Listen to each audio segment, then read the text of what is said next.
Hello everyone, and welcome back to your daily government and financial news update. In today's video, we'll be discussing the rising gas prices and why California's latest round of stimulus checks hopes to make up for it. Other than that, we'll also be discussing why recipients of SSI can expect a raise of right around $1,316.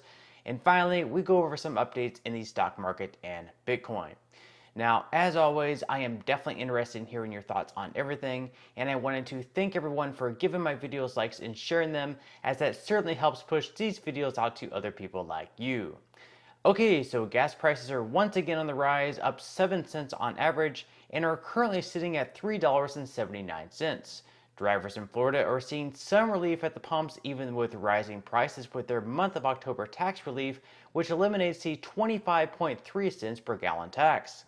Of course, while Joe Biden will argue that $3.79 is a really low price considering we were just at $4.92 back in the month of June, one might want to remind the president that when he came into office, the average was $2.33, so in less than 2 years, we've seen a price hike of $1.46 at the pump. Of all states, California has seen the highest increase of 59 cents over the last month, and now sitting at an average of $6.46 per gallon.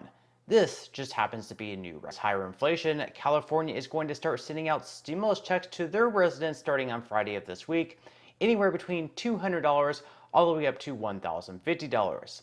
For single filers earning below $75,000 per year, you'll be receiving a $350 check, and if you have a dependent, you'll get double of that amount at $700. Joint filers will receive $700, so a joint filer with one dependent will receive the full payment of $1,050. It's being noted that 90% of the payments issued should be received by the end of October, and that 95% of payments should be issued by the end of this year.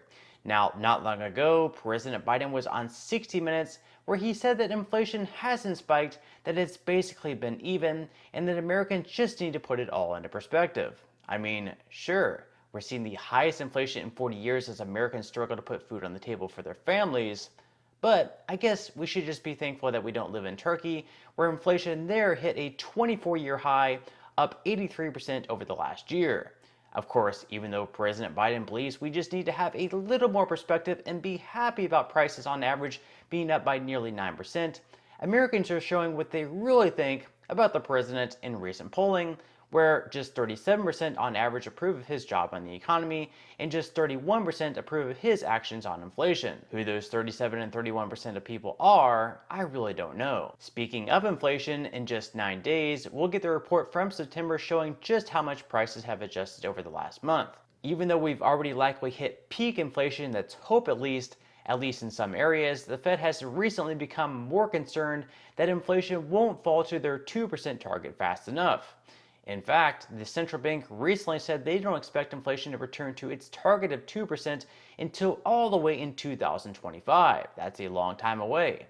In the meantime, people on fixed income such as Social Security will only be receiving one raise every single year to make up for the difference.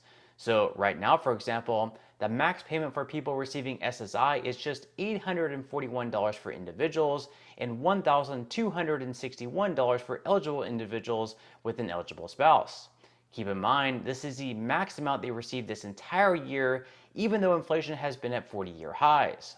Now, those on SSI will know just how much of an increase that they'll be receiving on the 13th of this month, and according to the latest projections by the Senior Citizens League, the adjustment is expected to be right around 8.7%. Now, it is possible that this number could be even lower, or it could be even higher. I would personally predict that it has a higher chance to be lower than this number than higher, just because that's where the trend seems to be going. But for this video, we're just going to use the 8.7% number to make things just a little bit easier. So if the CPIW does end up being 8.7% for the third quarter, making that the official cost of living increase, single individuals on SSI can expect to receive an increase of right around $73.16 per month, or $878 per year. We get this by multiplying the 8.7% increase by the $841 max amount that eligible individuals can receive. Now, for eligible individuals who are married, they'll end up receiving an additional $109.70 per month, or $1,316.48 per year. Again, we get this by taking the 8.7% CPIW and multiplying that by the $1,261, which is the max amount that eligible individuals with an eligible spouse can receive. So while this increase will definitely help, if it takes all the way until 2025 to get inflation back down to the 2% goal, we'll once again be playing another game of catch up until the next increase takes place in 2024. And let's say that inflation rises by another 5 or 6% from October of this year until October of next year. Those receiving SSI or any other Social Security benefit will once again be receiving 5% less than what should be considered a fair cost of living. Not only that, but most would argue that using the CPIW method isn't even the best way to calculate the cost of living adjustment, and rather it should be changed to the CPIE method, specifically for seniors who have most of their expenses going towards medical care. And just because they've been using the CPIW method over the years to adjust for inflation rather than CPIE, Social Security beneficiaries have lost around 40% in their buying power over the last 22 years. Over the last 2 years alone, they've lost 10% of buying power, which, yeah, is obviously a really huge problem. Now, I certainly don't expect lawmakers to pass any bills to make up for the 40%, or really even the 10% lost over the last 2 years, unless, of course, they end up passing that one bill by Bernie Sanders that would increase benefits by $200 every single month. In that case, back to the example of those receiving SSI, if SSI recipients were to receive a $200 increase starting now, that would be a 23% increase from what they're currently receiving.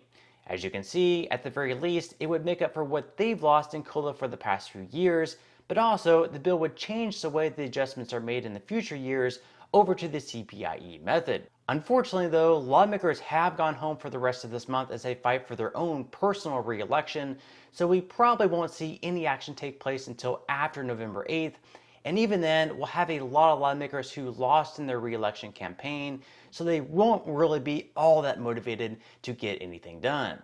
With that said, realistically speaking, we probably won't see any real action take place until next year in January when our new lawmakers take the oath of office. Let's wait and see though. Now, in some money news, stocks started off October and the fourth quarter on a strong note yesterday after having a terrible month of September, with the S&P 500 up by 2.59%, the Dow Jones in the green by 2.66%, and the Nasdaq also up by 2.27%. Futures so far are also in the green, with Dow futures up by 1.21%, S&P 500 futures in the green by 1.40%, and Nasdaq futures up by 1.73%. Over the last day, Bitcoin has also been up big, in the green by 4.14%, and getting close to being back into the 20,000s. So as I mentioned in previous videos, historically speaking, October through January are usually some of the best months in the stock market.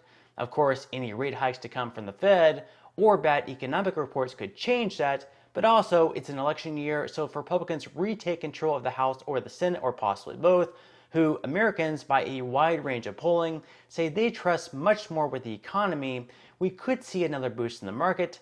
So with that said, if you would like to receive up to 12 free stocks and $5 worth of Bitcoin, in the comment section below, I will leave a link where you can receive just that from my partner in Webull. And even if you don't feel like investing at this time for whatever reason, once you receive the free stocks, what you can always do is just sell them for what they're worth and then transfer that money right back to your bank account. So in total, you should be receiving a value of at least $50 or more. Some people have actually received over $3,000 in the past. So really, you can think of that as just some free extra money with just a few minutes of work.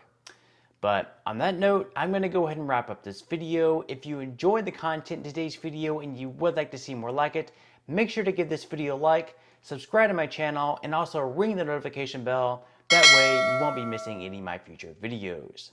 And until next time, I hope you have a wonderful rest of your day, and I'll see you in the next video.